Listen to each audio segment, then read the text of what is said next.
Alright, you guys, how's it going? So today we're going to be servicing the spark plugs. They don't really need to be changed on mine because I changed them probably about 6 months ago. But I'm just going to go in, pull them out, inspect them and whatnot, and clean them if they need be, and check the gap and re-gap them if they need it. I'm going to apologize in advance. As you can see how windy it is by all these trees moving out here, so if the wind's blowing, sorry. But so we're going to go ahead and pop the hood, pull the spark plugs, and I'll get to showing you guys how to clean them and how to gap them and check for gap, all that stuff, and putting some dielectric grease in there.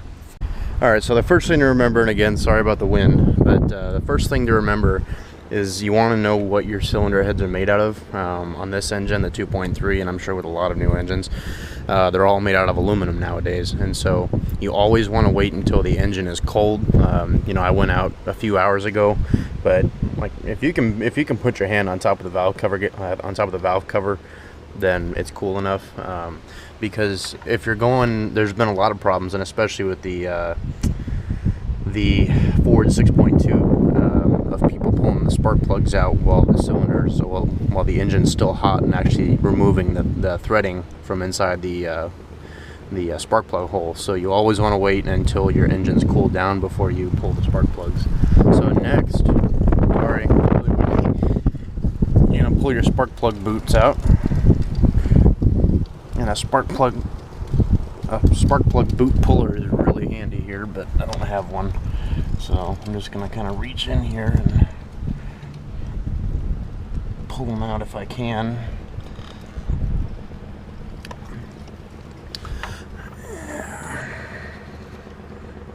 There we go. And so as you can see from my last video, my valve cover gasket, see how there's no oil on this anymore? That's fantastic. I'm so happy about that. So that's actually one of the cylinders that was originally getting oil in here, so I know that new gasket's doing its job perfectly. So there's not a drip of oil in there, which I'm extremely pleased about. So we're gonna just do this one by one because you don't want to get your spark plug wires mixed up, and we're gonna go ahead and pull this spark plug out and inspect it.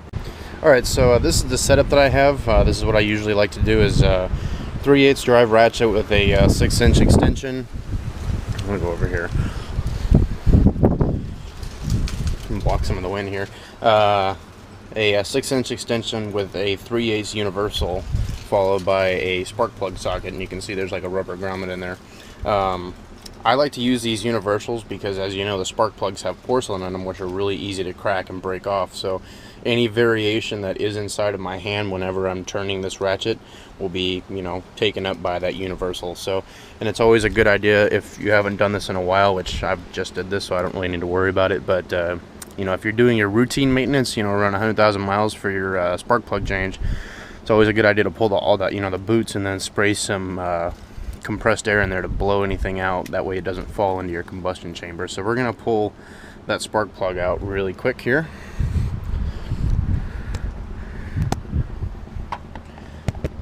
Set you guys down.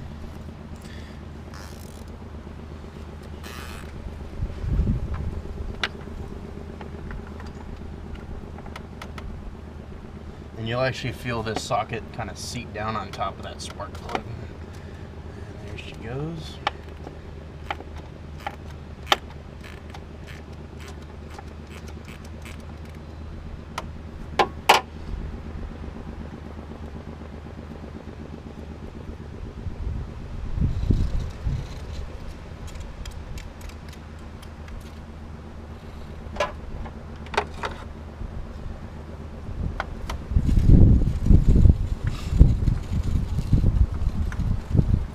There we have it. Which this might be left over from the valve cover job, but damn, that's a lot of oil. Yikes. So again, this is why I'm doing this, is just to check, but yeah, that might be just left. I'm hoping that's left over from the valve cover gasket. So, but if it is, it's not a lot. So this might have just been what the excess was from being down inside there, where I couldn't get to it without pulling these. So if there was anything down inside there, it's nothing major. It's not going to hydrolock my cylinder or anything. But yeah, I think that's what that is, now that I'm thinking about that. So what we're going to do is we're just going to wipe all this off with a towel. we're gonna get a wire brush over there with a and just brush this. If you have a lot of carbon buildup too, another way is just to take a propane torch to these, but I'm not real huge on that idea. I just like the simple way of just starting to brush it until it's nice and clean again. So we're gonna go ahead and do that next. Alright, so just to make this as quiet as possible without all the wind, I'm just sitting in the cab of my truck here. So I'm just gonna take a wire brush to this. As you can see, I mean, once you get all that oil off, this thing's actually still in really good shape. So you're just gonna brush off those diodes, the two electrical diodes and whatnot, just get everything nice and clean.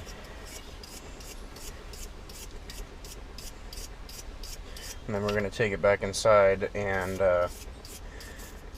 spray a cleaner on this. Doesn't really matter what it is, as long as it's some kind of a solvent, just to help break down that oil as much as possible.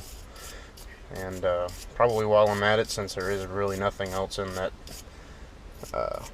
spark plug bore, just take a towel in there and wipe it clean and get this top off, all looking nice.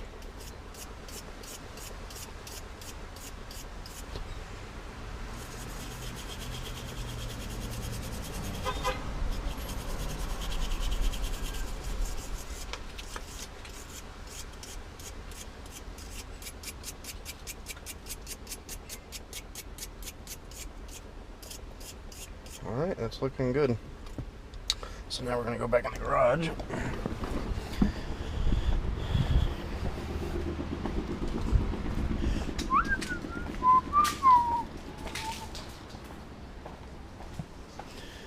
And now I'm just going to take some leftover cleaner that I have laying around here and just spray this a little bit. Okay, there's no more aerosol in that. Never mind, I guess I won't be.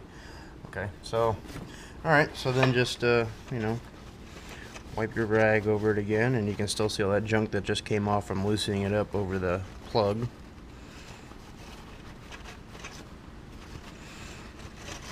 And with most Ford vehicles, at least the newer ones, I hope you guys can see this in the light that there is right now, but this is a dual platinum, I think, or a dual iridium. It might be one of those two, but there's a coating up here and there's a coating on top of that tip. That's the kind you need, and just, you know, these are Motorcraft Platinums. You know, it's exactly what my truck calls for.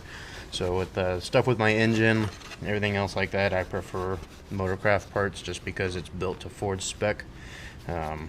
But yeah, you can see once we really clean it with that wire brush, she's looking really good. So, you know, there's a little bit inside there, you know, a little bit more carbon, but I'm not really worried about that. It was just a matter of getting all that oil off.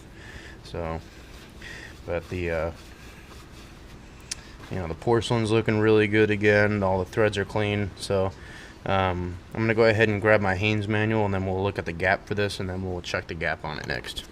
Alright, so for gapping it, you're going to need some sort of a gapping gauge, or a feeler gauge, something like that. And then, so if we look here at the Haynes manual, we have ignition system, spark plug type, and gap. So 2.3 liter, and we go down to 2.3 dual overhead cam, 06 and earlier, that's an 07. The gap is 0.049 to 0.053 inches. So if we look on here,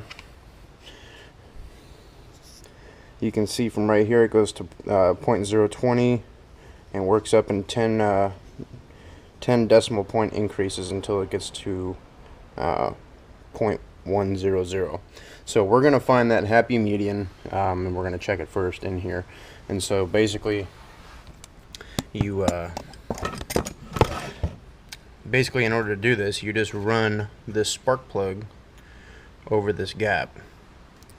And then you check. Actually, this one looks like it's a little bit off.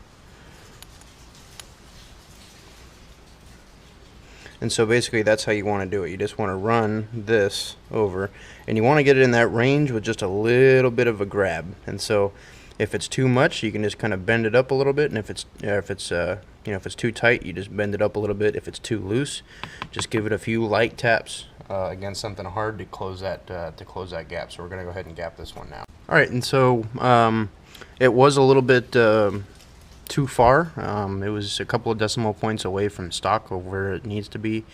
So I went ahead and tapped it a few times up against this workbench, and I've got it just barely hanging right now at 0.049, which is right where it is. And I wanted to go on the lower side so that that current isn't having to travel as far to make contact. So it's probably going to be a little bit more efficient this way than to be on the top end of the scale. So this spark plug is now prepped and ready to go. So I'm going to go ahead and clean out that weld just a little bit more with a rag or something, with a paper towel. Just to clean any of that excess oil out of there so we don't have that problem again cooking up the spark plug.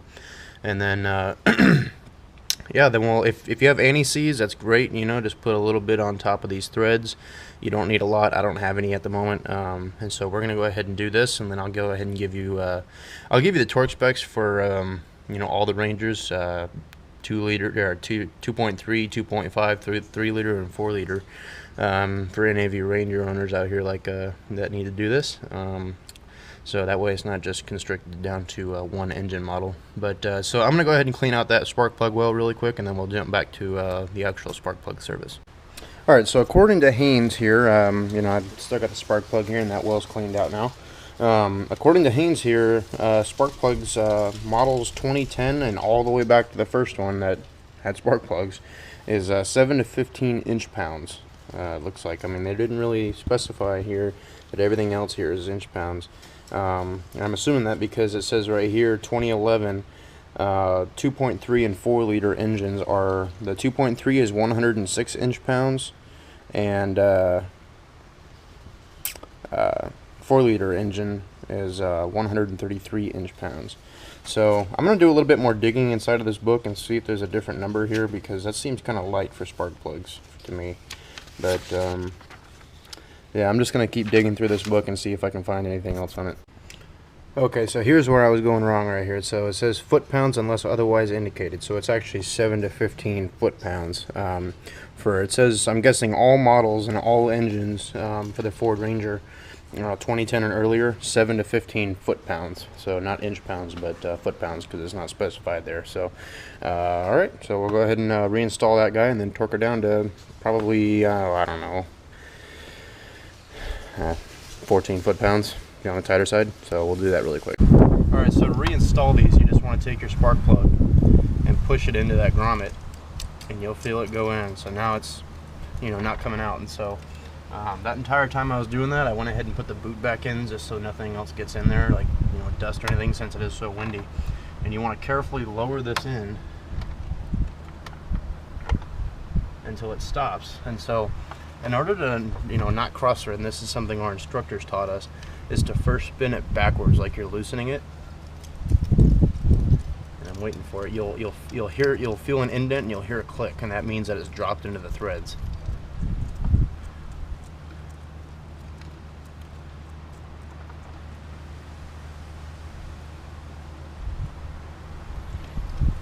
There it goes.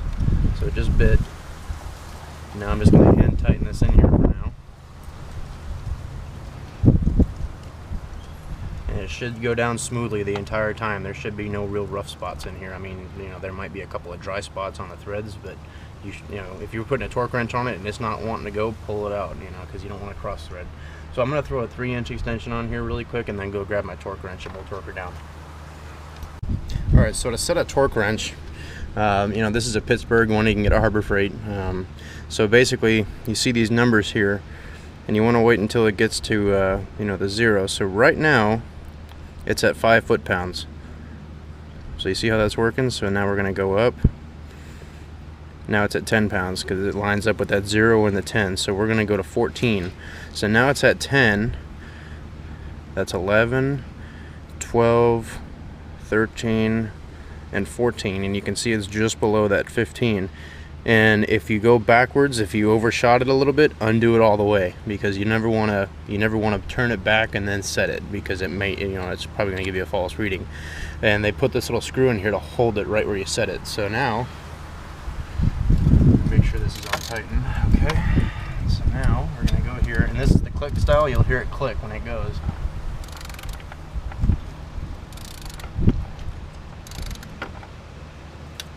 Hear that?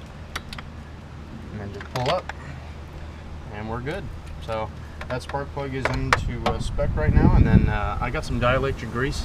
I'm going to throw some more inside that connector since I did clean a little bit of it out, so I'm going to go grab that really quick. Alright, so the main reason why you're going to want to put this in here is the perfect example is what happened with my valve cover gasket. If you didn't see that video, it's the last video that I put up on my channel. So if you don't know, I had the gasket between 2 and 3 spark plugs failed, so I was getting oil in my spark plugs, and when I pulled my spark plug boots, when I changed them, you know, for my routine maintenance with the ignition coil, there was oil to about up here on these, so I knew that there was a problem with the valve cover gasket. And I guarantee you, if I did not have that dielectric grease in here, that oil would have just kept seeping through and would have started getting misfire codes and everything else and running really bad. So it's always a good idea to run dielectric grease inside of here. And it just prevents any kind of it prevents a moisture barrier really, and it also makes pulling the the spark plug boots a little bit easier. So there's no real secret, you know, method to do this. You just want to, you know, squirt a little bit inside of that hole, just like that. Kind of make sure it focuses in there. That way, when it goes over that that spark plug, it sort of spreads along top of it. So now we're going to thread this back down in here. And you want to make sure that you feel like a click, because that means that it's seated up on top of that spark plug. Otherwise, you're not going to have a good connection on this. So, and this one's giving me some problems right now, of course.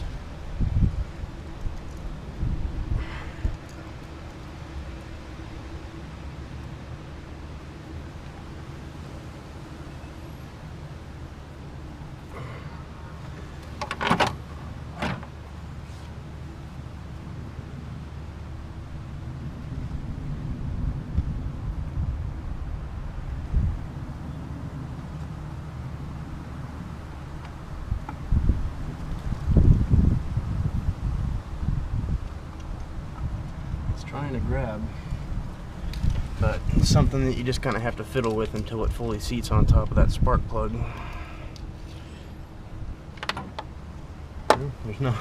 There's no stem inside there, so I know the spark plug didn't break off.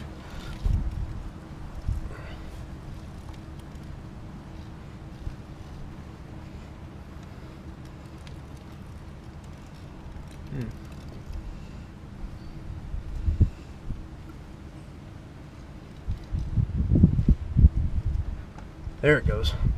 Finally just popped right into place.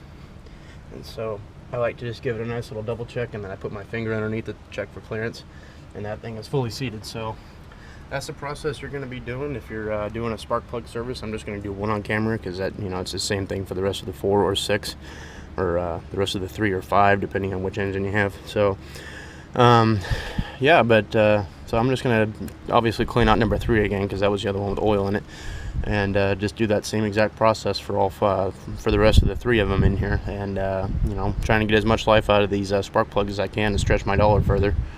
So yeah, until the next video, guys. And also, you know, right now I'm running you know, I'm kind of gonna try and make this like a 2-part video here. Try to find it in here. Where is it? There we go. So right now I'm running this Arch Oil AR6200 in here again, and this is like 600 gallons of gas, and I do commute a lot for school and work, and just for, you know, going to the beach and all that stuff. So I'm gonna run a good portion of that through here, and I want to see if that's a true claim. I want to make sure that it's with gasoline too, though, because I've heard of this stuff working miracles with diesel and cutting out the soot for a more complete fuel burn. So when this thing is pretty much empty, I'm gonna pull these spark plugs again and look at the condition of them, since these things are now, since they will all be cleaned, and it's gonna be a nice little experiment to see if this stuff actually burns all of the fuel that it says it does. I have noticed about a mile per gallon increase, more power, definitely idles a lot smoother now. But you know, this stuff isn't cheap. It's what was this? This was This was like 60 something bucks, but like I said, it is 600 gallons, 640 gallons. And for my truck, I only need just over 5 milliliters. So basically right to about there. That's about all I need for my 15-gallon fuel tank. And yeah, it's I love this stuff. But I've also got the 9100 in the oil right now too. And so I plan on just keeping that stuff in there, because like I said, I want the best lubricity that money can buy, and to stretch my dollar even more with all this stuff that's on the truck now. That's adding a lot of wind resistance in my tires and wheels. So I know I'm rambling and getting off topic now, but that's what I will be doing once this is gone, and we'll inspect those spark plugs again to see how well this stuff works. But yeah, so comments, questions, leave them down below. Feeling generous, hit that like button, and as always, thanks for watching, guys. Take care.